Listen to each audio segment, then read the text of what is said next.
Hello, and welcome to the Weird Waves podcast. My name is Taylor, and this is episode 35.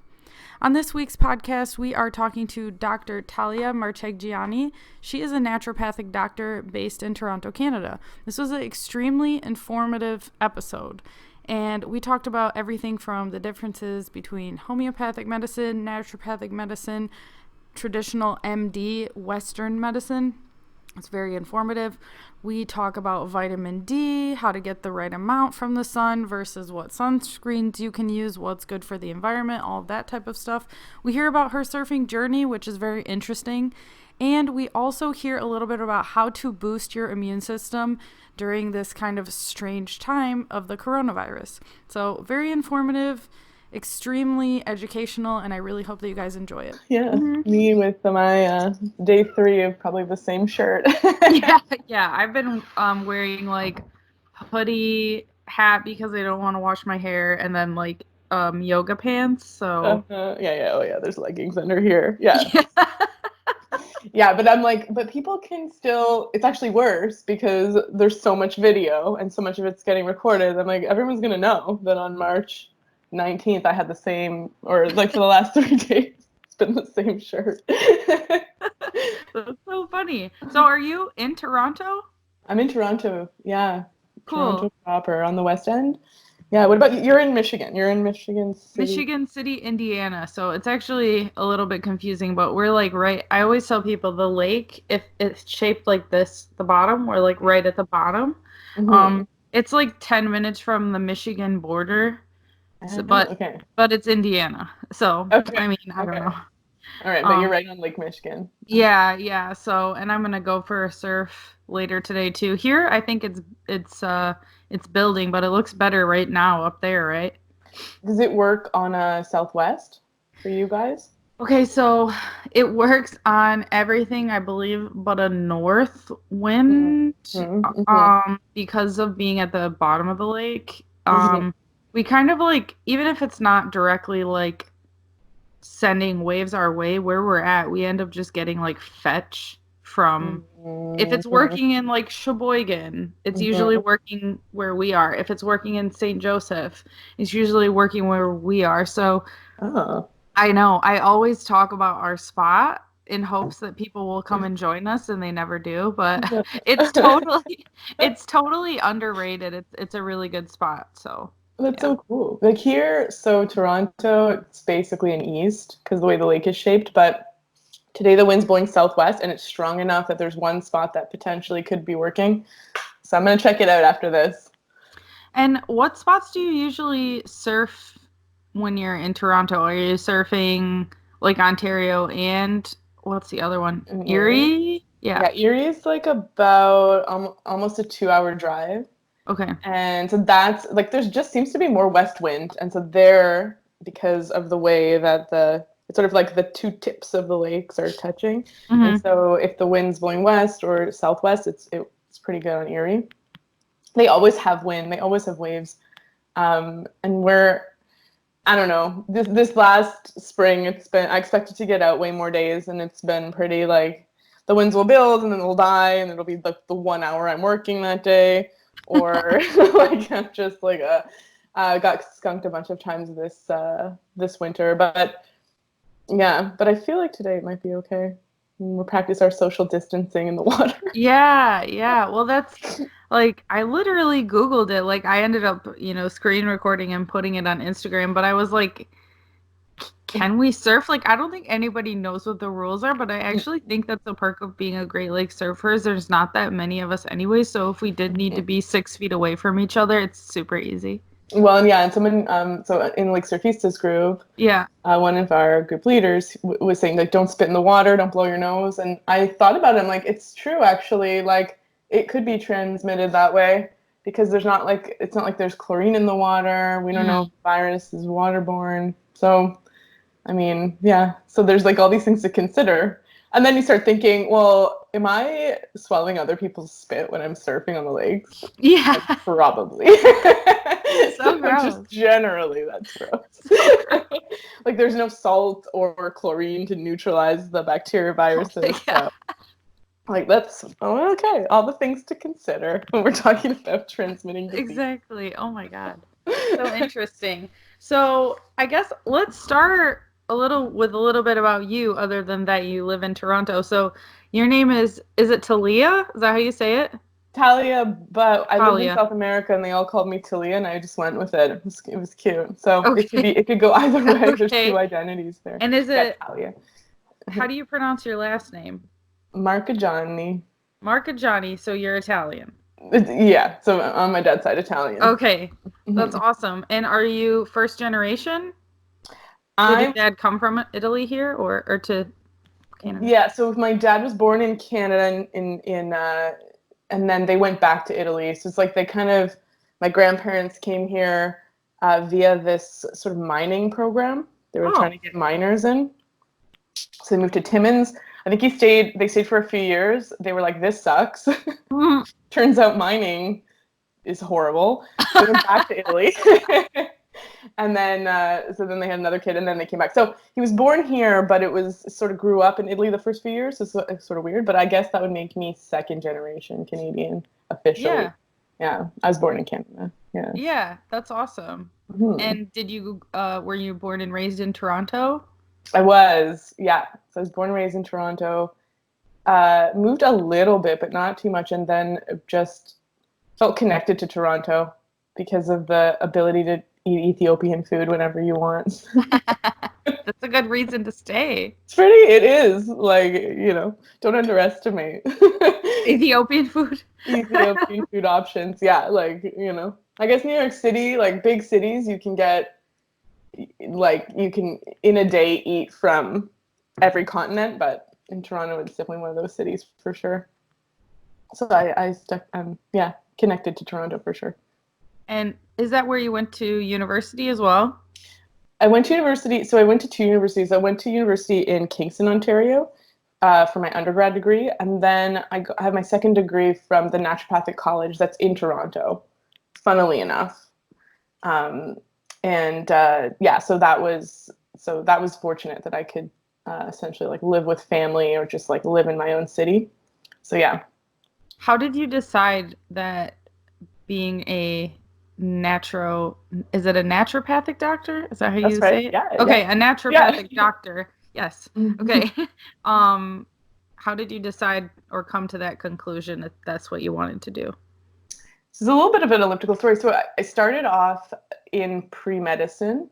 In high school, I decided I wanted to study medicine, so that involves getting an undergraduate degree in sciences. So I studied life science, aka pre-med, and it just wasn't clicking. It wasn't feeling right, but I was sticking it out, and I was getting through it. All my classmates were going to go to med school or go on to get master's degrees in like one of the sciences we were studying or PhDs and do research, and none of that seemed appealing to me. I started to have my own interactions with the medical system. So it was things like, low mood and fatigue and like changes to my weight and just like this general sense of not feeling right or not feeling like myself. And I'd go through all the hoops of the medical system, like talk to doctors, and they would do tests and they would treat me well, but they would never have any answers for me. They'd say things like, oh, like you're fine, like everything checks out, or oh, this could be your thyroid.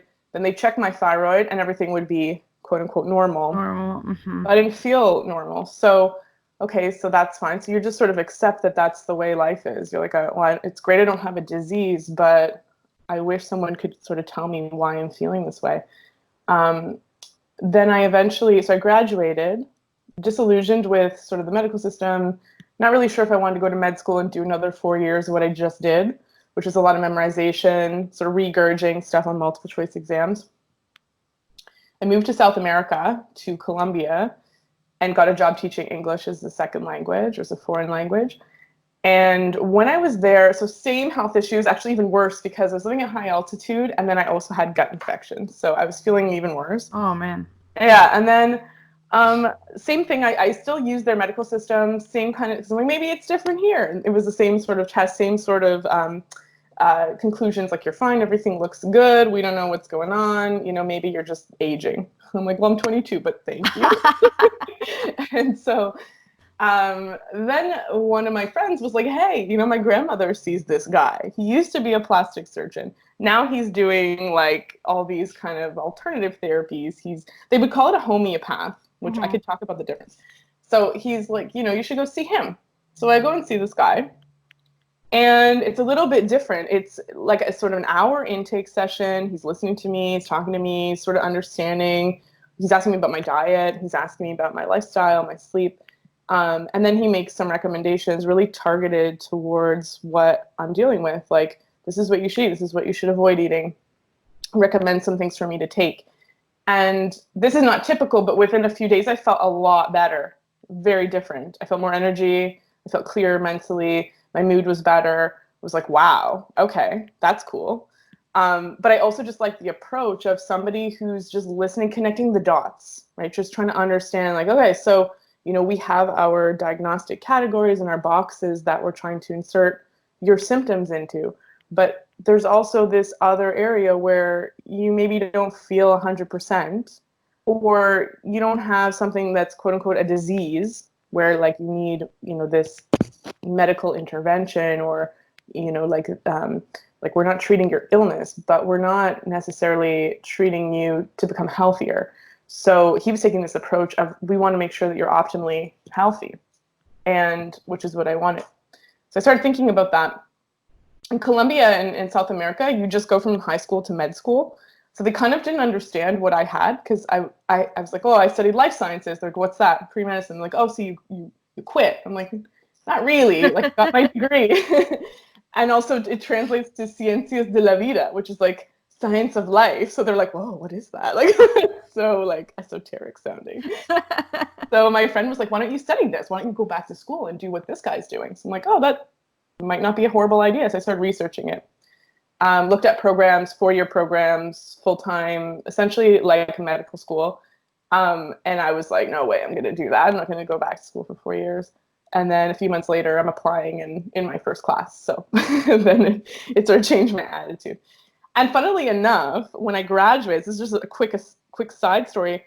When I graduated, I was mentoring so there's a program where foreign trained medical students can fast track the naturopathic program in Canada. And so I was mentoring one of these students who was a Colombian plastic surgeon. He was visiting me in my clinic. We were just having a coffee, talking about how I run my practice. And I'm like, hey, by chance, do you know? And I mentioned the name of this doctor I saw when I was living in Colombia, who sort of started the whole thing. He's like, yeah, he was my classmate.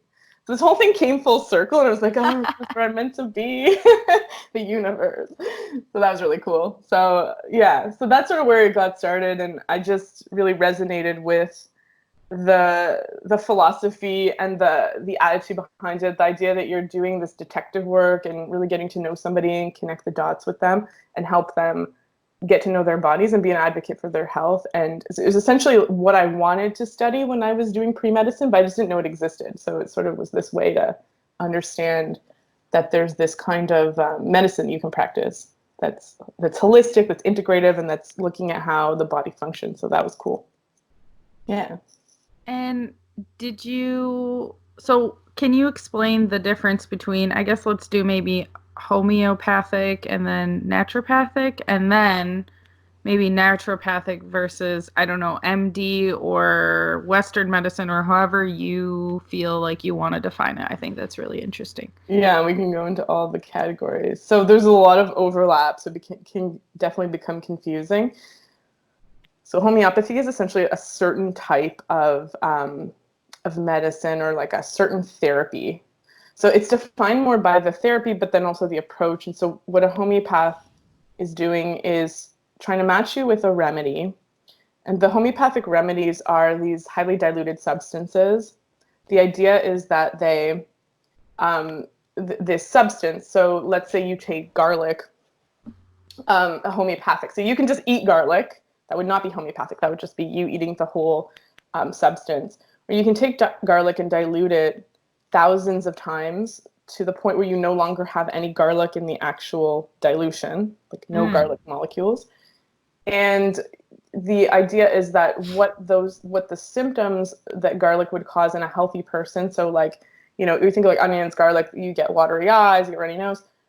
if you already have those symptoms, you have allergies like watery eyes, runny nose, and then you take the homeopathic remedy that is that will cause those same symptoms in a healthy person, there's something called the law of similars, where those two symptom pictures sort of override each other and cancel each other out. So it's the idea of like stimulating your body to clear a disease process. And it's highly controversial because it's defying the laws of science. There's no active substance in the remedy. So we just don't know how it works. It's one of the modalities, which means it's one of the treatment options, or one of the things we learn in naturopathic school. And to be honest, it's not something I employ too much in my practice. I don't know too much about it, and I work with homeopaths, and I've had some experience with it. I just don't know how it works, and so it's not something that so it essentially requires really like delving into somebody's physical and mental state and try to match them with the right remedy. And there's thousands of them. There's big books on like all these different remedies that you could pick from. My thing is more, so my background's in science and biochemistry and neuroscience, so I stick more to like, because there's always so many options you can choose from when you're trying to figure out how to help somebody. So I usually stick with, what have people validated in terms of randomized controlled trials, that kind of thing. So I'm looking at like, what's the best evidence? And so that's sort of where I come from. Naturopathic medicine is like this, it's more about the philosophy. So it's not so much about the treatment. Like we'll use acupuncture, we'll use herbal medicine, we'll use nutrition, we'll use certain kinds of testing. But essentially we're just looking at the body from a different lens. We're looking probably further upstream to more preventative medicine, but we're also treating disease. It's just that we're at the point of like, let's say somebody has cancer or diabetes and they're already on a medication, we're integrating our therapies with their conventional therapies. So we're not sort of saying, oh, you got to choose, but now we're making sure, okay, so you're on a disease plan, but are you also on a health plan? Like you're also eating right? Are you also exercising, also sleeping and supporting your body generally? And we have also like functional integrative medicine. So those are these different categories where anyone could practice them. You could be a medical doctor, you could be a naturopathic doctor, homeopathic doctor, nutritionist. And the idea is that we're looking at, with functional medicine, like how are you actually functioning? Not are you sick or not? So when I was going to doctors and they were telling me, oh, you're good, you're fine, your thyroid looks A-okay. A functional doctor would look at my thyroid and be like, stuff's a little bit off. That matches your symptoms. Let's boost up your thyroid function, figure out why it's not performing as well as it should, and let's try and correct that. So essentially like looking at the roots of where this could be coming from. And then another name is integrative medicine, which is essentially, like you're using conventional medicine as needed, and then you're also using natural therapies or just supporting your entire body, because you're not just like, if we think of like something like COVID-19, it's just like, okay, you're not just a lung, you're a whole person with an immune system. And we want to look at your whole body and how it functions, and not just, what's wrong in this moment in your health status. That makes sense. And with an MD or Western medicine, or what you would think of, I guess, if you go to the doctor, quote unquote, is kind of like symptom and then fix of some kind, right? There's not a lot of preventative type of work. Is that kind of how that usually works? Yeah, part of it, like, so a medical doctor could practice functional medicine, and a lot of them do, and some of them practice integrated medicine, or they kind of combine. Mm-hmm. And so it really just depends. So it's sort of, you have your training, you have your basis in biochemistry and physiology and in diagnostics, and then how you apply treatment and your philosophy on top of that could be different.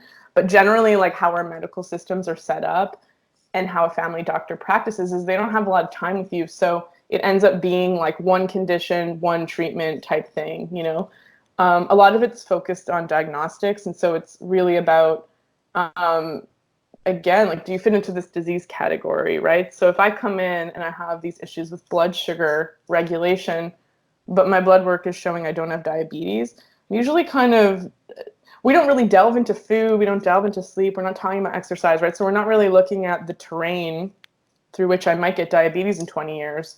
We're more managing it as reactively once I do get it. And I think that it's not to the fault of like, do doctors know about this or do they care? It's more about like the training, and the focus is more on what happens once you're sick.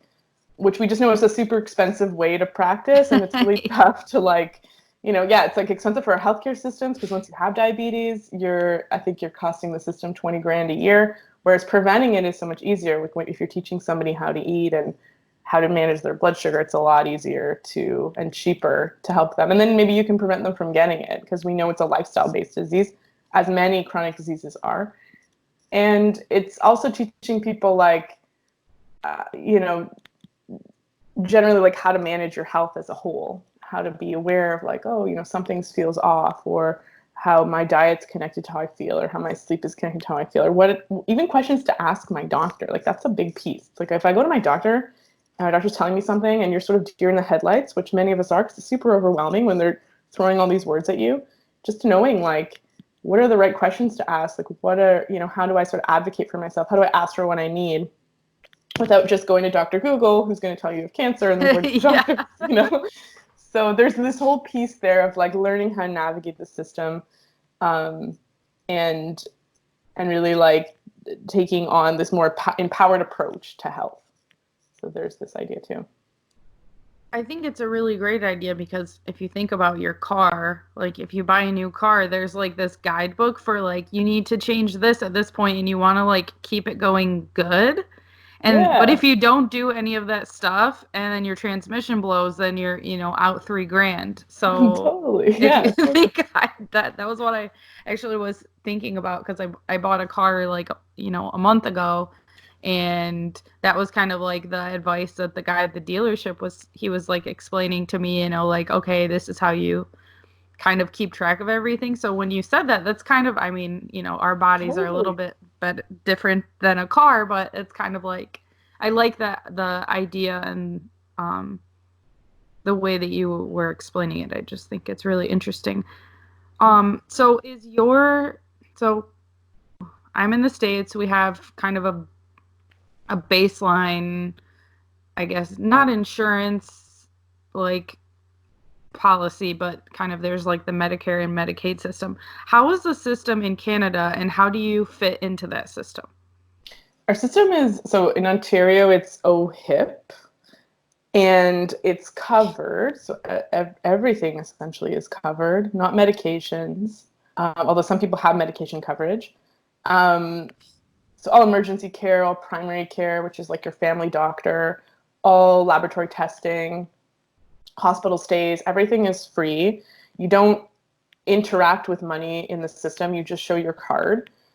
And so we have that system, and that would cover like nursing. It would cover medical doctors.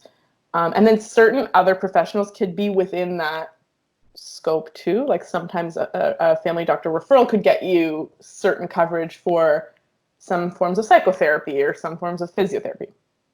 And then you have us, and we are 100% private. So people that have certain work benefits, they'll have coverage for our services, but it wouldn't be covered by the province.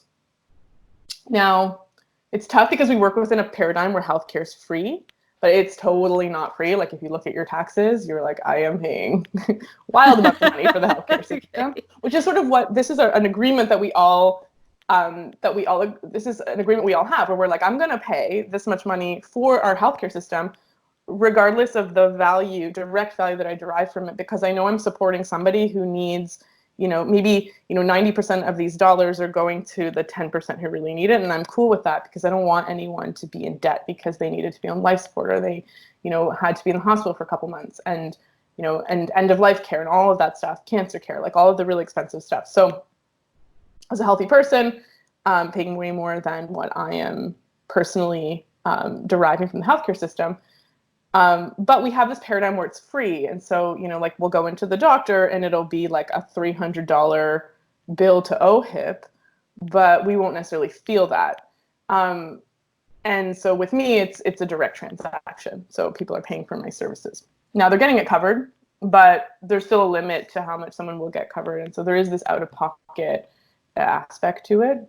But yeah, I think it actually, for me, probably works a little bit better. So it gives me an opportunity. I'm an entrepreneur, and looking for ways to deliver care to people that's more accessible, because that one-on-one care is pretty expensive and not everybody's ready for it, because it's like, I'm gonna, a lot of people are scared they're gonna come talk to me and I'm gonna tell them to get off coffee and gluten like right away.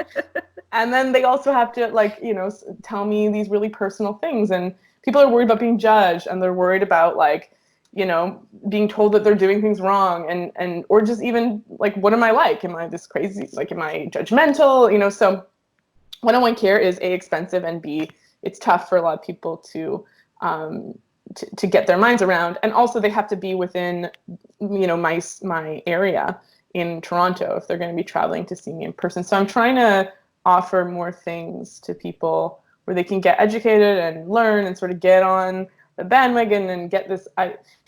Because my focus is in mental health. So it's this idea of, your mental health is not just about like whether you're taking medication or not. There's so much more to it. And so it's just educating people on like, how do we support ourselves and what can you do? And what are these underlying causes that could contribute to you feeling crappy, that you could change today, that aren't that hard, So I'm trying to get the word out there and do some more educational pieces that are cheaper and easier to access, especially now in this time when everyone's online and no one's coming to see me. So I closed my practice on a few days ago because of the outbreak and the social distancing guidelines. Yeah. If someone comes to see you for the first time, are you taking blood? Are you like, are you going off of other, like, maybe they saw a different doctor and they have their blood work with them? Are you like, how are you assessing people when they come to see you for the first time? Yeah, the first time they come in, we sit down for 75 minutes to 90 minutes. Oh, wow. We're just going through their whole thing. So it's a very open conversation. There's certain questions that I ask, but I really want the person to lead. So they're leading with what their main concern is, and then we're diving into specific details about those symptoms, specific details about their food and their sleep and their energy levels. If it's a woman, we get into periods, we get into digestion. So I hear all about poop. So we're really like putting together this narrative. And the idea is, like we're throwing all these puzzle pieces on the table so that then I can sort through them. And those puzzle pieces include blood work, which I might order, or they may already have gotten tested.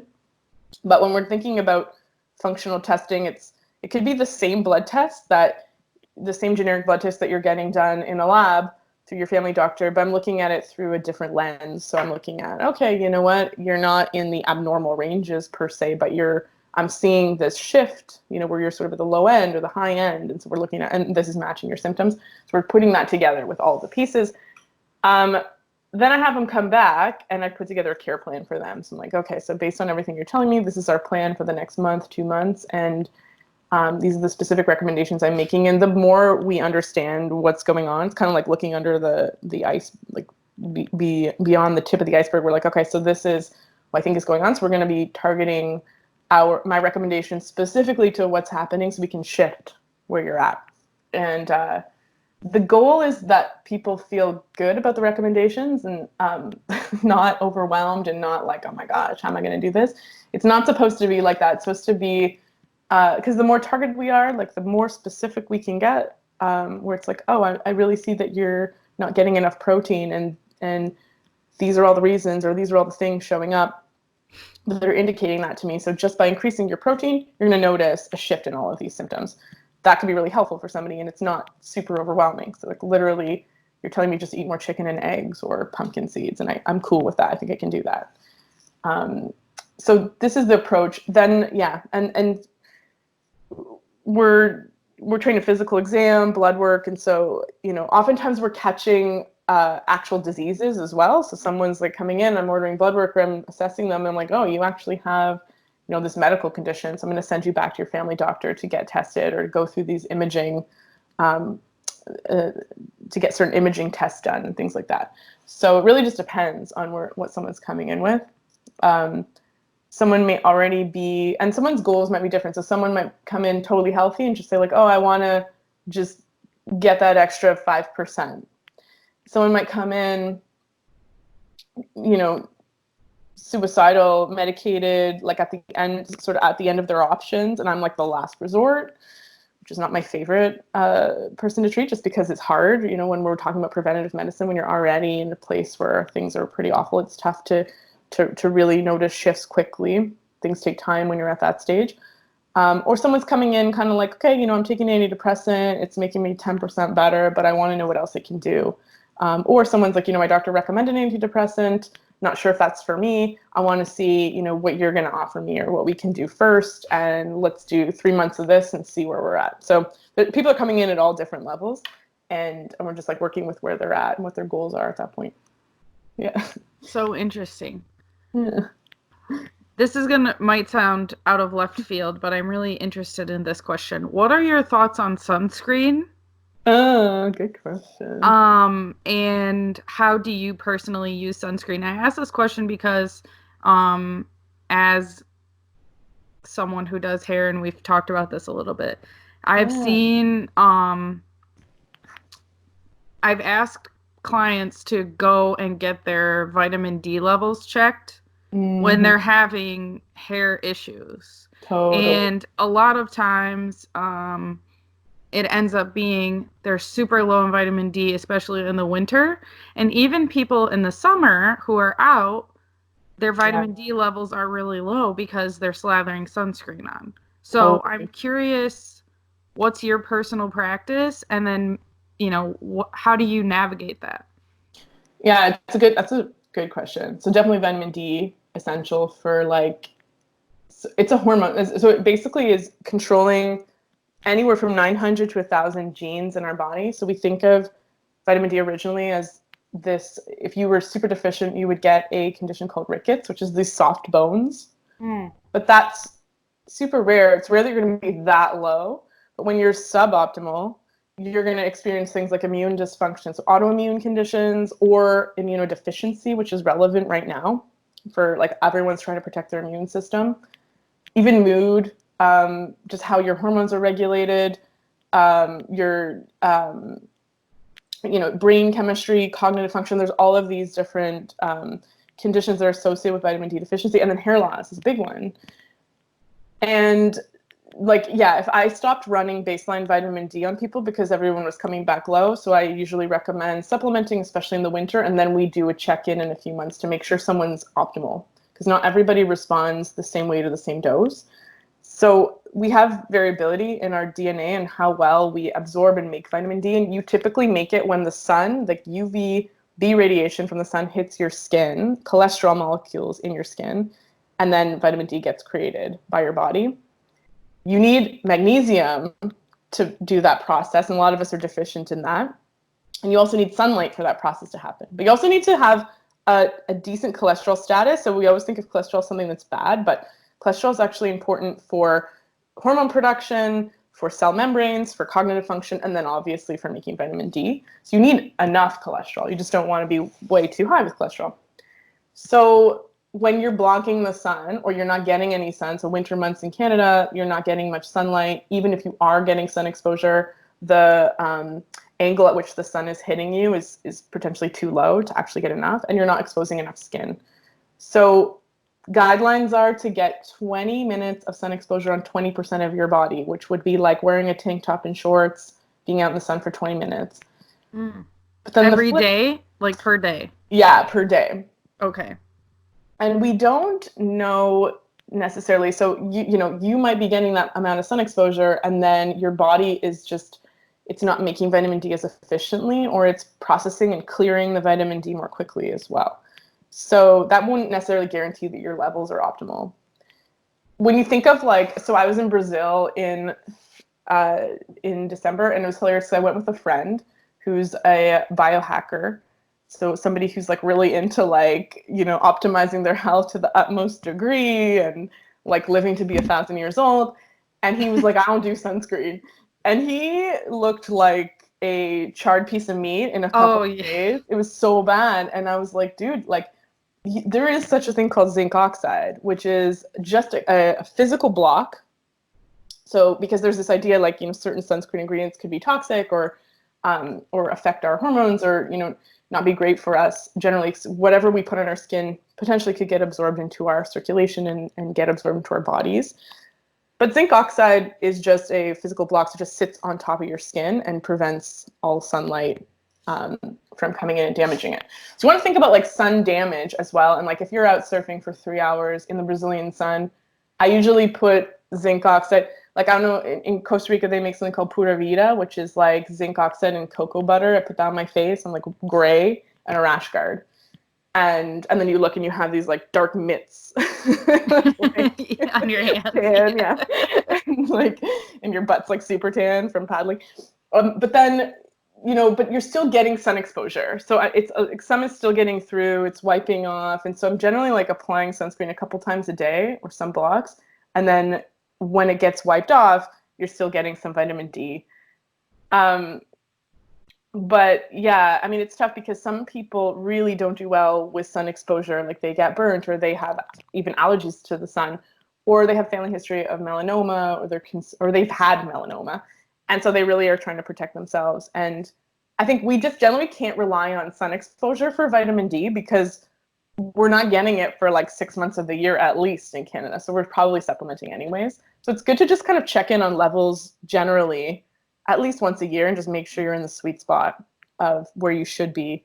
And then, and taking into account like, okay, I was just in Brazil, I have this sweet tan, probably my vitamin D is okay, but let me check it out. And there's also this phenomenon where you come back, so you're like, oh, I was in Mexico for a week, got, a lot of sun exposure. My vitamin D is probably stellar, but your body then is like, whoa, all this vitamin D came in. Let's start clearing some of it, because it's something that you store and it can become toxic at high levels. So your body does try and manage its levels. And so what happens is you're a week in Mexico getting a ton of exposure. You get on the plane, your liver starts degrading vitamin D, and you can actually dip and become too low once you get back to the winter in Canada. So it's good to just like check in. My best friend, I used this story one time in an Instagram video, but my best friend, she's like lives in like Bali in Mexico, and she's like, people always ask me about the weather. She's like, we don't talk about the weather, it's not a conversation, it's always perfect. She's like, I don't work for a string.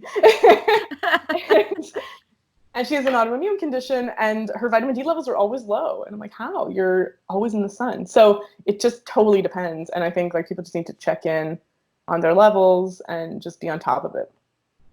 Long answer. No, that's a great answer. That's awesome. No, I like, for me, sunscreen is just one of those weird things that I've been looking into like a lot recently for whatever reason. I don't know. I find myself kind of going deep on some of these certain things. And I think as surfers, but also as women, it's kind of, it's really important. When I came back from New Zealand, my skin like freaked out. Like it just like it freaked out, and I really got into like taking care of my skin and figuring out, this was before I was doing hair, and sunscreen was one of those things I never wore like 24/7, but then I started doing that, and then my vitamin D levels were really bad. And so I'm kind of like what you're saying. Actually I had a dermatologist tell me, like, if you go for 5 minutes in a tanning bed twice a week, just cover your face but no sunscreen, and just go in there, that's okay. Like, it's not going to hurt you. It's when people go in and cook for 25 minutes and whatever. But I found that in the winter helps me. Maybe it doesn't actually bring my levels up. I don't know how much it helps that way, but it maybe tricks my body into feeling like I feel better when I do that. Yeah, it's like, so we have vitamin D, and then there's also just sunlight, which has its own set of benefits. So it's hard to tell, because you're like, even if your vitamin D is optimal, but it's a gray day like today, we're still, because sun is giving us this boost of all of these different chemicals, and it's regulating our sleep-wake cycle, which is good for mood. So it's like so many things that sunlight does for us, that in addition to providing us with vitamin D, we're an ingredient for us to make vitamin D, that if we don't get enough, it's like, definitely mood can tank, yeah. Those winter blues. I know, yeah. Especially with like too many west winds. I'm like, come on. So, okay, let's talk a little bit about surfing. So how did you get into surfing? Okay, so yeah, so I mean, I grew up in Toronto, so I did not think I could surf. I was a snowboarder, like pretty intense in high school. Like I really liked it. I was a snowboard instructor. I started I had an ingenious idea in high school to start the snowboard club, which just involved us going on snowboard trips during the school day and getting it paid for by the. So we would just like figure out, okay, we're going to rent a bus, we're going to get a group ticket, and my friend and I were organizing it. We needed 2 teachers on board, so we just organized it so we wouldn't have to pay. And all we had to do was write this proposal to the vice principal being like, this is going to benefit our education because we're going to learn about, I was taking like exercise physiology. I'm like, we're going to learn about our VO2 max as we're going down the hill. It was hilarious. Like, I don't know how we got away with it. We went on like 4 trips a year. Just during the school day, I'd be like, can't be in chemistry. Sorry, I got to go to my snowboard trip. I'm Oh my responsible. I'm the president of the gosh. snowboard club. So that was happening. Then but I was always kind of into like board sports. I don't know what it is. It's sliding on a board. It's, something is magical about it. And then, but I don't know, snowboarding, you're on this static hill, unless you're doing more like aerial maneuvers, it kind of gets boring after a while. Um, and also I had this huge affinity for water. So I was also a lifeguard. I was also on the swim team. So I was doing these 2 things. So it's like, obviously surfing is this like, it's what I was going for, but I just didn't think I could do it. So I'm like, I'm going to swim over here, snowboard, be on a board over here as a skateboarder. And, hopefully those 2 can equal something that's like surfing. And one of my, so last year, 2019, is that right? Yeah, 2019, January. I joined my clinic owner and my friend, and I joined her family in Costa Rica, and I decided I wanted to learn how to surf. I got hooked, and I'm like, that sucks though, because it's like a huge learning curve, and I don't know if I'm going to keep this up. So I'm like, what am I going to do? Just go on a trip a couple times a year and try and keep up my skills. I met this girl on the beach, and she was from Toronto. And she's like, you can surf in Toronto, right? I was like, what? And she's like, yeah, you could just join this group called Lake Surfistas. Like, I'll send you the Facebook link. I'm like, what now? And I'm like, oh my gosh, like, yeah, summertime. I'll be like on Lake Ontario. Like, I've never seen it, but I'm just gonna go with what she's saying. She's like, no, summertime, no. She's like, yeah, maybe summertime there are waves, but it literally the season is September to March. And I'm like doing the math in my head, like September to March. Oh. I'm like, well, you know what, whatever. Like, probably be fine. Yeah. Like, yeah. So yeah, then I came back. I went to Surf Ontario and talked to someone, bought gear because essentially, like, I'm like, I'm just gonna jump in.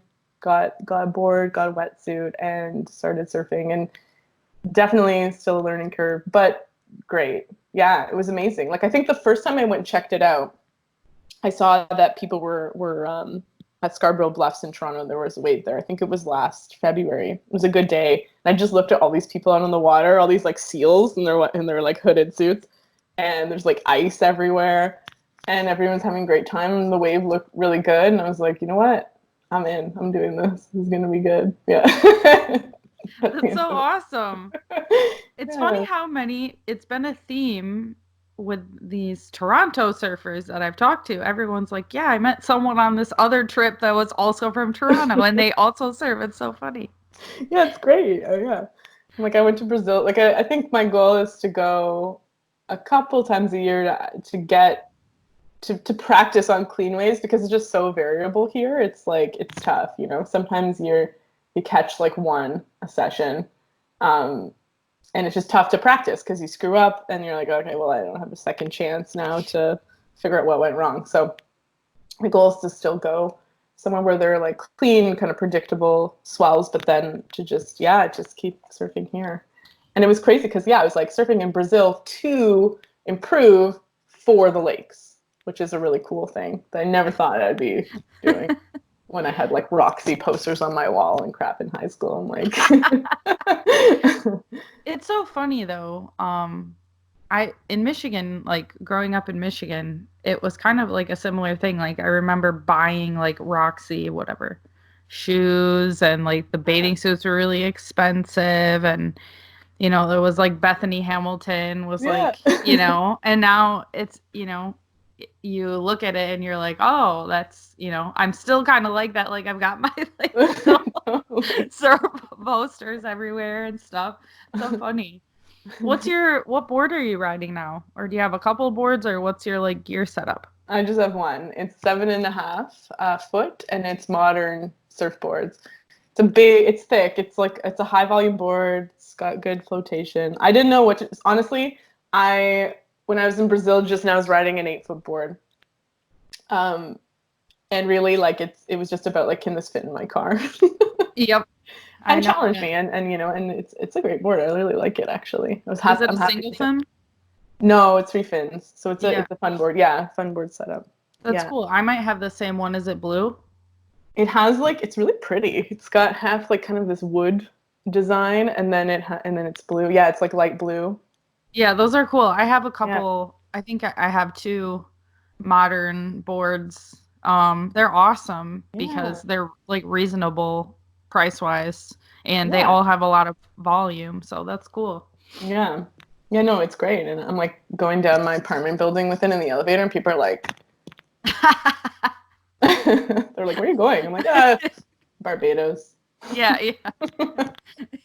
Well, it's almost like, do I have the time to explain this to you right Yeah. now? That's Yeah. always been my like, oh, what you doing there? Like, Yeah, it's yeah, like, exactly. do you have 10 minutes? Yeah. Like, yeah. Yes, exactly. Yeah, you're like, don't worry, don't worry. Yeah, I'm like in the like condo showers, getting sand off, like busy. Yeah. Yeah. No, it's What what are you doing if you're not surfing? Are there certain things that you do to train for surfing, or are there certain other like physical activities that you do? How do you do that when you're not surfing? I do yoga. Yes, I mean, right now everything's in lockdown, or Right. everything's shut down. So but I basically I'm pretty like I'm pretty restless generally. I have an aura ring which tells me about my movement, and it's just like constant all day long. Maybe it's also just the hand motions, like Yeah. the Italian thing. But I'm basically like lots of walks outside in nature. I live by the lake. I live by a park called High Park, so I'm like always kind of in amongst the trees. But I will go to the gym and do classes, and so it'll be things like low weight, high rep workouts, like body pump, and a lot of yoga. And I think yoga is probably like really fits well with surfing. Yoga and swimming go together pretty well to set you up for good surfing skills, especially like cobra pose type stuff, and just getting into warrior pose really fast for your pop up, and the Yeah. balance aspect of things.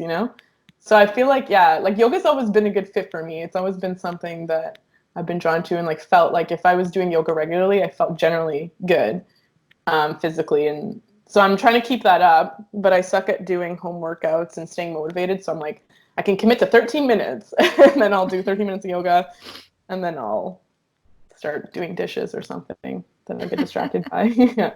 But definitely, yeah, yoga I think is a really good combo. And I know, yeah, like Surf the Greats is offering Oh, yoga they're online great. right now. Oh And my so gosh. yeah. And I know you were Yeah. doing that. Yeah, Yeah. I did the meditation, and I'm also a person that gets kind of like busy, or like my mind gets busy. If I'm doing a workout, for me, I'm good. Like I can do like a good 30 to an hour if I'm like, yes, this is what I'm doing. But mentally, it's hard for me to like clear my brain. Mm. And I did the meditation. I did one yesterday too with Antonio, and it's just so good. Like it's so good, and his voice is so soothing. Like Mm-hmm. it's funny because I've interviewed him twice now, but I didn't actually realize how soothing his voice is. I'm like, oh man, this is so nice. Yeah, like a slight accent in there, saying all these nice, like, just soothing everybody. It was such a cool experience. Yeah, and he's doing yoga too. So yeah, I don't know. It's just kind of interesting to see how everybody is acting with kind Mm-hmm. of this worldwide Mm-hmm. just pause in like everyday life. And I don't know, I think for surfers it's kind of interesting. I've seen more posts from surfers stuck in like places because, or like, Mhm. should I cancel my trip? Is it on lockdown there? What am I doing? What's the risk? Am I putting other people at risk? Um, Mhm. it's very, I don't know, it's kind of strange to watch this whole Mhm. thing unfold a little bit. Mhm. Yeah, that's like, I mean, we're talking initially about what are the rules? Like, I'm going today. There's probably going to be a few people out there, Hmm. some healthcare workers that you don't, I mean, we can still social distance, and we don't necessarily have. So things are getting shut down, and there's this ominous, ominous sort of a energy of like we're probably going to end up in lockdown. Like a couple days ago, everything was deserted, but then yesterday I was walking my dog, and there was a lot of people out, and so we don't necessarily have these strict rules. It's more if you're symptomatic, if you've been in contact with someone, if you're a healthcare worker. My brother's girlfriend is an ER nurse, so he's been told to stay at home, but other people haven't. I wasn't mandated to close my clinic. The like regulatory body, the College of Naturopaths of Ontario, was sort of like, if you can decide what you want to do, but these are the precautions you have to take. And then I just decided I was going to shut down, which was a big decision to make. But we sort of, whereas massage therapists and chiropractors were told specifically, and dentists were told you have to shut down. Dentists were told you can open for emergencies, but that's it. So, we're sort of like, what's going on here? Like, can I go outside if and then this idea of you could be a vector, a carrier for up to 2 weeks. Is pretty crazy, right? So we just don't know. And so, yeah, it's like, can you transmit things? Can you be contributing to spread if you're just out surfing? I mean, we're generally like, our like surfista group, like our group leaders, Shaz and Robin, are saying, and the general suggestions are like, don't carpool with people, don't Hmm. like high five, don't share wetsuits, don't spit in the water, give people breath, like don't, whack people and swallow their spit. Yeah, yeah. Don't make out with Like drop anybody. in on people and and then spit everywhere, whatever. So yeah, it's like we can still maintain distance. I mean, typically you don't want to be within 2 meters of someone if you're surfing, anyways. But this Hmm. idea of we just don't, and we don't understand this virus that well. Like we don't. There's just studies coming out recently, like how long can it survive on surfaces, and then generally like stuff doesn't survive on copper, but potentially this virus can, and it's not like a very good, it's not a robust virus like typically. So like what a virus is just like sort of like a fat ball with like genetic material inside of it. And so usually that can just like break apart pretty easily. Like with soap, it'll rip it apart, or alcohol.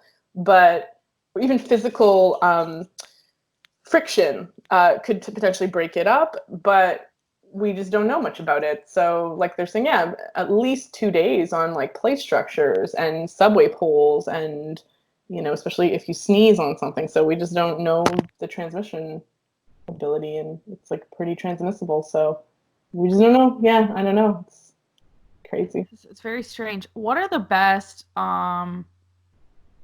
advice that you can give people in terms of like immunity boosting, things to do extra, um, Mhm. just for the everyday person or someone who's listening to this who is, I mean, if someone's listening to this, most likely they're a pretty active person. Mhm. So if you can, Yeah, totally.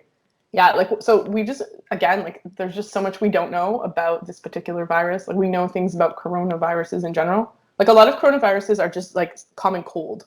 So there's like a lot of super mild ones, but then there's also SARS, like from 2001, just the mhm. first SARS, and then MERS, the Middle Eastern Respiratory Syndrome.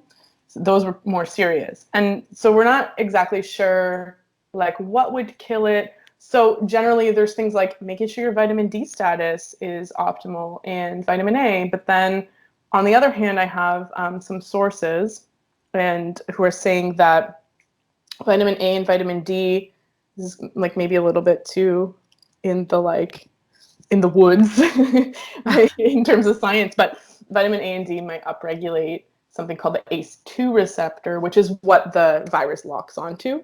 So Okay. it like might increase your levels of that and may contribute to more serious disease. So that this person is saying, don't supplement vitamin A and D. I think generally if you want to just be at your optimal level for D for sure, and maybe you don't want to mega dose on it. We're probably low. It's wintertime. So I wouldn't say like stop all your supplements.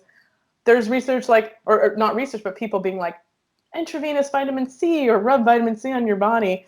And there's probably not a lot, and some people are maybe saying, okay, well, vitamin C might boost your immune system too much, and it's really your immune system that's causing the symptoms. So if you're getting the more severe forms of the disease, which is the respiratory issues, that's essentially your immune system. So it's the virus attacking your certain cells in the lungs.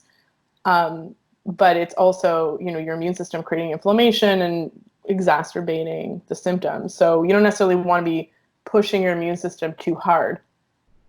But so we don't really know, like supplements, herbs, like what is helpful. And it would be more of like an individual thing where someone sits down with me and we really understand their whole context, right?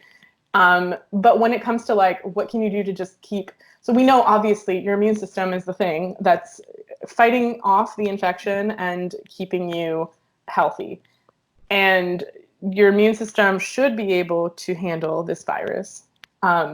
And for most people, it's like, I believe the number's like 85% of people won't get a severe form of the disease. So it's only going to be like a small percentage of people that would end up in emergency rooms and need medical care. So it's really just about like, how do you keep your immune system strong? And like the biggest things are, so sleep is the biggest thing, because what sleep does is boost the part of the immune system that's responsible for killing viruses from the body. So what a virus does is it sort of fuses into your cells, and then it just injects its RNA, its genetic material, into your cell, and it forces your cell to make proteins for it. So it's sort of like carjacks your cells. And then what that does is it makes our body, it's weakening immune cells, and then it's going after these ACE2 receptors, which are in our lungs, our kidneys, our heart, and our gut, but mostly the lungs. And so then it's like kind of messing up those cells. And then it's replicating, and then it's infecting some people and creating a mild illness so that those people infect others. So like viruses are super smart, even though they have no brain. And yeah, they've survived they've been around longer than us. They know what's up. So basically what happens is once that viral material is in your cell, you got to kill that cell. And the Th1 cells are responsible for that process. So they like latch on to those cells and they just like blast it open. They grab parts of it and then they show it to other immune cells. Those immune cells are like, we got problems, guys. And then they go after it. So what we want to do is keep our Th1 immune system strong. And we do that by sleeping. So like even an hour of missed sleep can drop our Th1 immunity. So you want to be aiming for 7+ hours. And since we're all in isolation, might as well sleep, Right. And so, so the more sleep, the better. 7 to 9 hours of sleep, good quality sleep is going to keep your immune system strong. And then also managing stress. So making sure, so your cortisol, which is one of our stress hormones, is going to suppress our immune function, especially the Th1 cell-mediated immunity, which is what is fighting off viruses. And you want to also, be like considering just general, like your general health status. So if you have an autoimmune condition, if you have diabetes or cardiovascular disease or some sort of immunodeficiency, then you really want to take care of yourself during this time, because you might be susceptible to more serious forms of the disease, COVID-19. And then when it comes to surfing, it's like, so this is the thing too, is like self-isolation affects our mental health, because we're social creatures, and then that causes stress. And so it is important, even if you're distancing, to go outside. I think that surfing, at this point, what my statement is, and it is March 20th, so this might change by the time this airs, but my statement is I think surfing is a good thing to do as long as you're taking precautions and social distancing, because it's helping with mental health and getting out there. And if you're super stressed out and then applying cold stress, prolonged cold, that might not be great for your immune system. But I think generally cold is actually invigorating and boosting of the immune system. So it sort of like creates this this cold shock, this stress that then boosts your resilience to infection. But at the same time, you don't, even if you feel great, you may be carrying the virus. And so, you still want to do the social distancing. You still want to make sure that if you come into contact with someone that you're quarantining and all of the recommendations. And you're still like, if you're noticing symptoms, just call telehealth and figure out what to do. I'm not sure what they're changing in terms of like who they're testing and who they're telling to come in. If you have respiratory issues, go to the emergency rooms, like that. Those general recommendations. But I feel like what we can do the most is like connect socially, keep our stress levels down, and sleep, and continue with your regular health plan, like your healthy eating, your supplements, like whatever else you're doing. Reach out to healthcare practitioners that you're working with, because like I'm still working online. We're doing telemedicine, and I also created a Facebook group called the Good Mood Project. I didn't create it recently. It's been a Facebook group I've been running for a while, and what I'm doing is just reaching out to the community to figure out what people need. And it's things like the first question I got was like, I'm working from home, which actually means I'm working out of the fridge, and all my mini eggs are gone. I thought they would last me throughout this entire quarantine process, but I'm like binging. What do I do? And so we just had a conversation. We're like, well, this is kind of a normal thing when you're under a little bit of stress and you're uncertain. You're going to be kind of like your body's in this kind of hoarding space. And so what can we do? Your routines are changed. Like all these things are happening. So this is totally normal. Here's some support for that. And just answering questions. Like some people are dealing with autoimmune conditions are like, am I at risk? What's going on? What should I do differently? Or people that have specific questions about their, especially like, so my focus is mental health. So a lot of my patients dealing with anxiety, OCD, depression are really suffering during this time from the isolation, but the uncertainty and this whole sort of energy, especially sensitive people who pick up on the energy of conversations happening on social media are really suffering, just not knowing what's happening, and things are changing so quickly. And also like finances are precarious. So it's stressful. So I would say like take care of yourself and reach out and connect. And there are a lot of things happening online, like Surf the Greats is running their yoga and meditation sessions. And there are just so many things that people are doing to try and connect people. I think a lot of businesses are reaching out and trying to come forward at this time to help, like gyms and yoga studios are like, we're just going to do free online classes. I think some people are like prorating, like if you're a member for certain services, they're like, we're going to give you the month off. So there's a lot of social support, but I think we also need to reach out for it.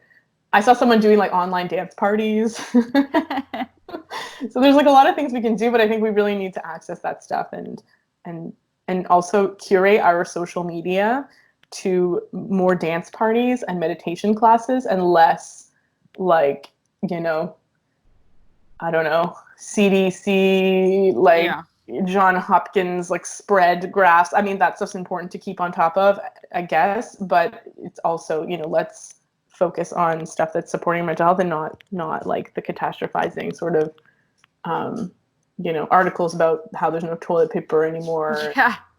Well, that's stress inducing. I mean, it's really stress inducing. It's like, my first couple days, I would say that I binged that pretty hard. Yeah. Like pretty hard. And now I've since I've let that go a little bit, I'm still checking up on things and seeing what's happening and where the shutdowns and kind of how different places are enforcing different things. But me personally, as soon as I kind of stopped doing that, I kind of felt, just a little bit of chill out there, because it's like, it's overwhelming and there's nothing that we can do about it at this time. Like there's literally nothing that you or I or most people can actually do except for what we're doing, which is staying inside. It's just a bizarre. Mm-hmm. Well, that's it. Like I was saying this to my group, I was like, we're not in full on fight or flight because we're essentially safe. Like you're safe in your home. Right. You do have food. I mean, you do have something to wipe your bum with. Like you'll manage, you got toilet paper, like you're okay. But there's this general sense, and one of my colleagues called it feeling jangly. I'm like, I love it. Jangly. Because you're sort of this jittery, sort of like stuff is happening. We don't know what's happening. Okay, Yeah. the borders are kind of restricted now. Are they going to close? How long is it going to last for? What do we do? Stock market crashed. What does that mean? So we're just kind of on guard, and that's not necessarily like a full-on fight or flight. Unless you already deal with anxiety, then it could put you over the top because you already are in that fight or flight state.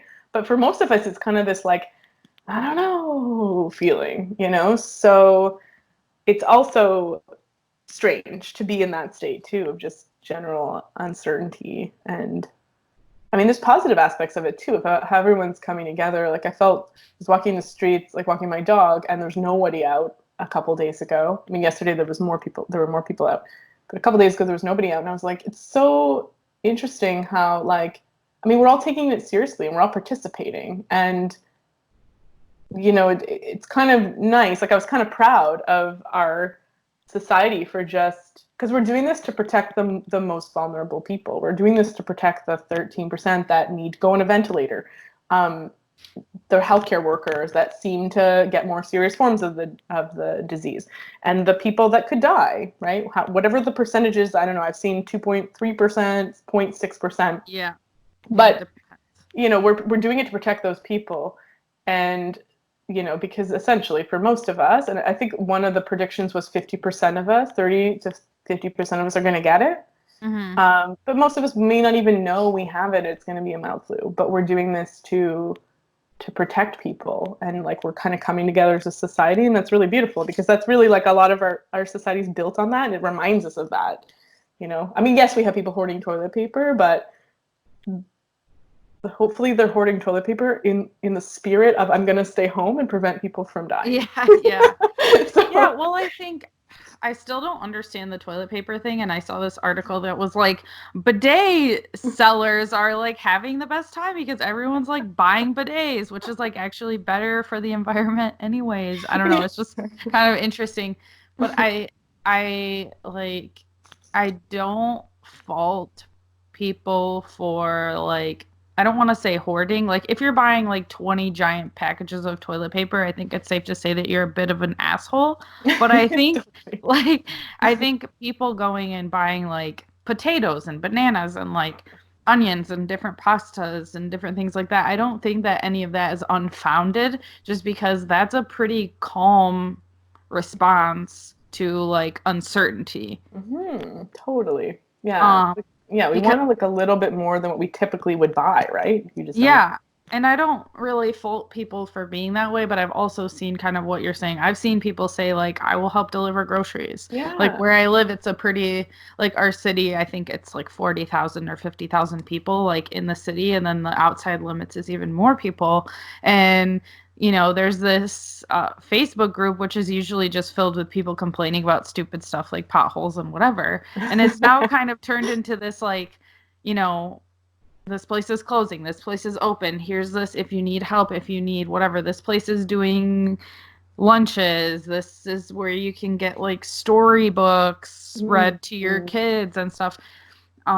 It's a strange time for sure, but I have to agree with you. I think it's kind of interesting to see that stuff. I was cleaning out some stuff from where I rent a space for my salon yesterday, and I walked in and there was like 3 people doing yoga, but they were all like spread out all over the salon.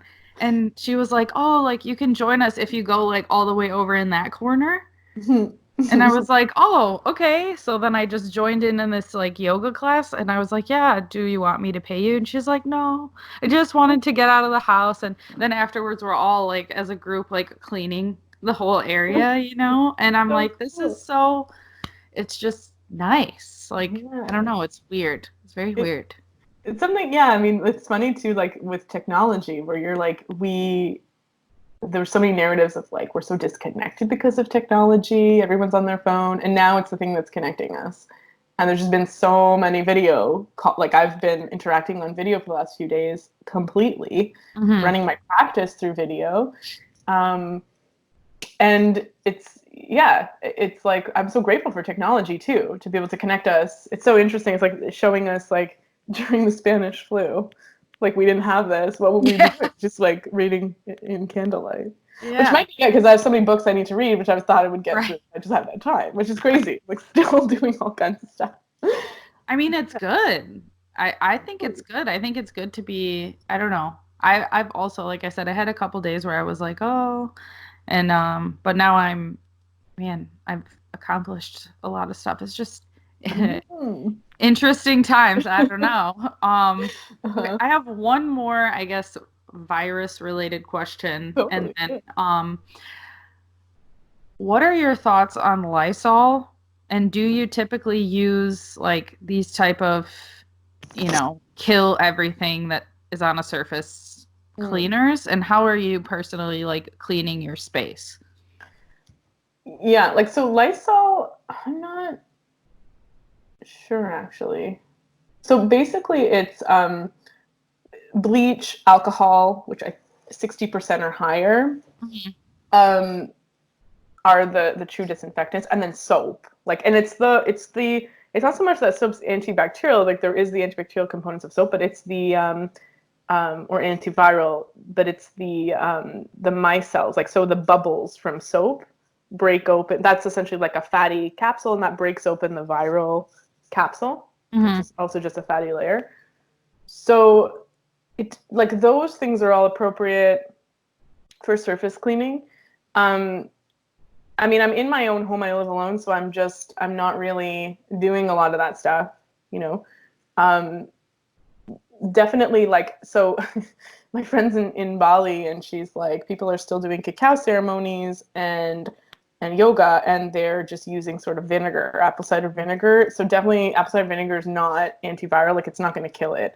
And in our clinics, if we were going to stay open, we were instructed to use certain like medical grade cleaners or bleach to disinfect stuff. So basically, yeah, you're talking bleach, which I think is like 1 part bleach to 6 parts water, or 60% alcohol solutions. Lysol should be effective as well. So it'd be like antiviral, like microbial compounds to clear stuff. And then like the hand washing, a sufficient amount of time, 2 happy birthday songs worth. Basically, like it's respiratory droplets. So whatever you are spitting or sneezing on or coughing on is going to transmit to somebody else, and so that person will like touch those droplets theoretically, and then touch their face, and then the virus gets in. But it has to be on contact. So there are things like measles. Like measles are just like survive in the air. It's airborne disease, whereas the coronavirus, it's respiratory droplet borne, and then also maybe it can be passed gastrointestinally, so through poop, because there is an infection in the GI tract too. So yeah, so it would be like it would be the proper disinfectant, so not just, vinegar and that kind of thing. It's probably like, yeah, I think that the estimate or what they generally found was it can last for 48 hours on surfaces, but it's hours to days, it's not minutes. So yeah, like if somebody sneezes on the subway pole a day ago, and then you touch it and then touch your face, not good. Masks, generally they're saying, so if you were infected and coughing and sneezing, masks are good because it's keeping the respiratory particles contained. But if the mask doesn't fit and you're touching your face constantly, that's not good because you're potentially infecting yourself. And the mask, so if you're using it as a protective mechanism, it's not going to keep the virus from coming in to infect you. So because it can kind of get in through your eyes and your nose. Yeah, it can still get into any mucous membrane. So like eyes, nostrils, mouth, sinuses. So yeah, so it's, and then yeah, if it survives, a few hours to days and you have it on your hands, you don't have to be sneezed on necessarily. Like you shake hands with somebody and then you scratch the mascara out of your eyes and then you're done. Yeah. So yeah, just lots of hand washing. I mean, this is like going around constantly, right? It's like wash your hands, don't sneeze into your elbow, don't touch stuff. Yeah. So general same principles apply, and like, mask, gloves, those kind of barrier equipments. I think that the general consensus is leave it for the healthcare workers who are like on the front lines and Right. people who are actually infected and trying not to spread stuff for whatever reason are not quarantining. Like if you are sick, quarantine. If you've been in contact with someone who has it, quarantine. If you've just traveled, quarantine. Those are all appropriate pieces of advice. But yeah, like with the disinfectant stuff, I mean, if you are sharing spaces, like you're in your hair salon, you just had a yoga class, I do, yeah, bleach, Lysol, high alcohol concentration sprays and things like that would be more appropriate. Yeah. Awesome. Yeah. And okay, I have 3 last questions for you. Yeah. They're mostly surf related. Yeah. And so the first one is, what is the weirdest wave that you have ever surfed?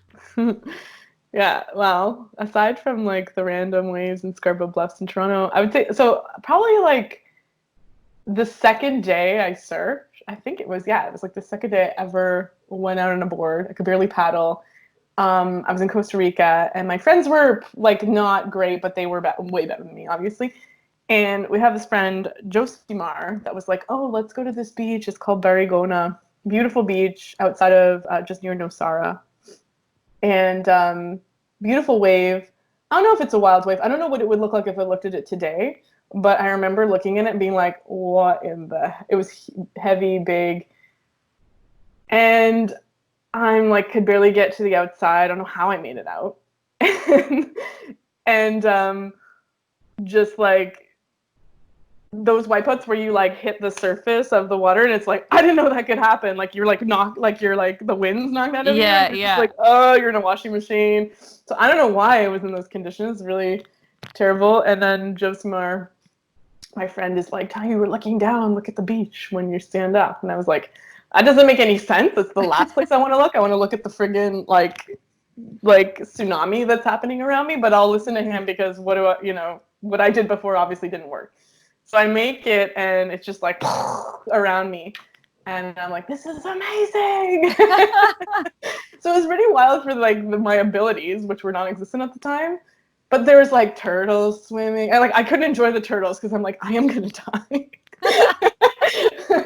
But it was so beautiful. It was such a beautiful beach, really beautiful wave. Like I want to go back and see if it's like not as intense as I remember, but it was just so intense for where I was at. Like I think I'd like the day before was just in white water, being like I can't even paddle on this thing, and now I'm like just in, I don't even know, Fully in it. like pipeline. Yeah, like it just seemed huge. I don't know though. Like it's hard to say how big it was. Because you look back, you're like, it was like 20 feet. Yeah, Probably and like, it was like right at your shoulders. yeah, totally. Yeah, you see a picture and you're just like, oh really? Like you're just like a little like puddle behind you. Yeah. Yeah, that was pretty wild, but yeah, it was beautiful. Like just, yeah, turtles, totally clear water, beautiful beach, no one there. Just struggling to figure out how to lie on the board.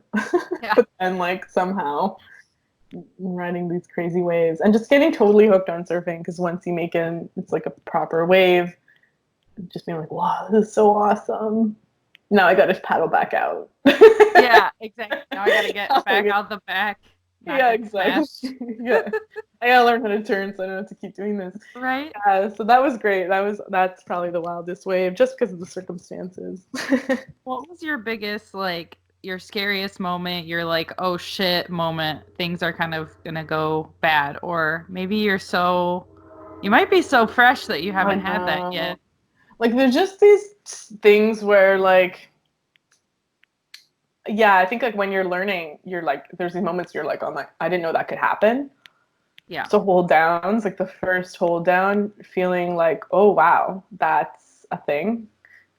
Just being too inside and then having the wave break on me, like being under the lip and then being held down and like that sort of bubbling sensation of not being let up and not knowing what to do. And again, like sometimes when that happens later on, it's just like I don't know if it was that bad. Because when the similar thing happened later on, just knowing how to deal with it and just knowing, oh, okay, this is part of the whole thing. So like, yeah, like falling on the water, and like it hurts, and then you have to deal with the sets that are coming in on your head. Yeah. But like your ass hurts and you're just like trying to swim. You're like, oh my gosh, this sucks. Yeah, especially when you're tired. It's like another one. Yeah. Another one. Yeah, you're like, God. I think, with the temperature too, so definitely like the ice cream headache thing that happens when you're trapped on the inside in the lakes, where you're just kind of like, and the lakes are relentless. They don't have necessarily breaks between sets, so you're just taking them. And by like the third, a couple days, like by the third one, you're like, I have this huge ice cream headache. I don't think I can take another. Or it just gets in the suit. And you're like, oh boy. Oh, yeah. But none of that's been like traumatizing. That's good. I mean, it's going to happen. Yeah. So I think, I don't know, wish me luck, Taylor. Yeah, good luck. Well, I always ask this question because there's like this, either it was where I was living or this like New Zealand type of slang where there's like a moment when you're surfing, like when it kind of like reels you back in. It's like a humbling experience where you're like, oh, totally. Okay, I could like actually like. Yeah, totally. So yeah. I always ask that question because most people are like, yes. Yeah. Like, yes, like I know exactly what you're talking about. But it's, I don't know, like I have a few, but I feel like all of those just kind of reel it back in, reassess, make me want to get stronger, better, faster, more aware of what I'm doing. So, yeah, that's why I always ask that. And yeah, I guess my last question for you is, what is next for you?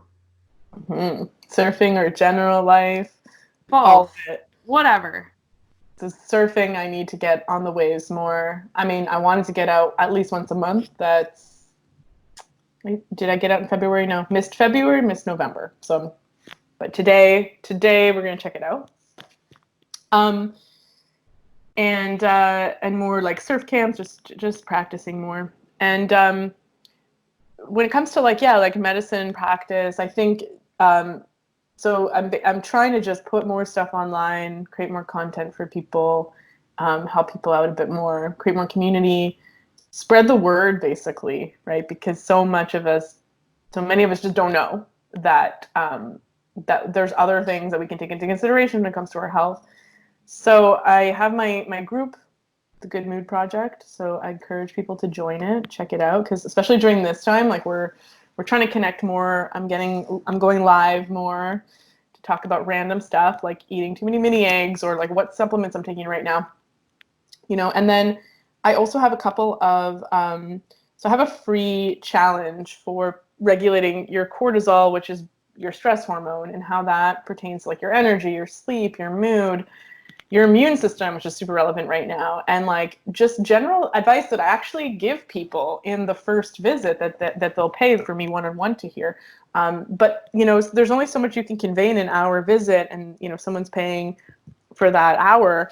We're trying to like, it's sometimes a fire hose of information. So I wanted to create some free resources for people to just stay in touch and to learn some of these things slowly and to apply them. And so it's a 5-day challenge. It's free. You can sign up on, we'll provide a link, but there's links all over my social media, so people can follow me on Instagram and learn more about it. And so, yeah, I'm just trying to offer some more of that stuff for people to participate in their health and start more conversations about it. Especially mental health is a big thing right now, where we're all, right now our mental health is not amazing because there's so much uncertainty. So how can we support that? And even if you don't have a diagnosis, we all have a mind and emotions, and we all have mental health. And so, how do we just keep that optimized? And so I'm offering this to people. So join. Awesome. That's great. Yeah, we'll put all the info in the description. But thank you so much for talking to me this morning. This is such a great way to start the day. Yeah, this is so much fun. And that was episode 35. I really hope that you guys enjoyed it. Please keep us posted. Let us know what you're thinking into what's happening with the coronavirus. Is this podcast your escape? Is this kind of, you don't want to hear about that? Just let us know. It's kind of hard to know what people want to hear in this time, and this podcast is for you guys. We want you to feel good about it. We want every time you tune in to feel happy and excited, informed, inspired, all those good things. So please let us know. I know we ask every episode for feedback, but really with this, it's such a strange situation that I want to make sure that we're doing it right. It's very important to us. So yeah, please leave us a message, send us a little voice note or whatever, and let us know how you're feeling, what you're thinking, and what you would like for us, because that's what we're here for. So I really hope that you guys are healthy, well. Call your family member, check in on everybody, check on your surf mates, and make sure they're doing good, and have a safe and healthy week.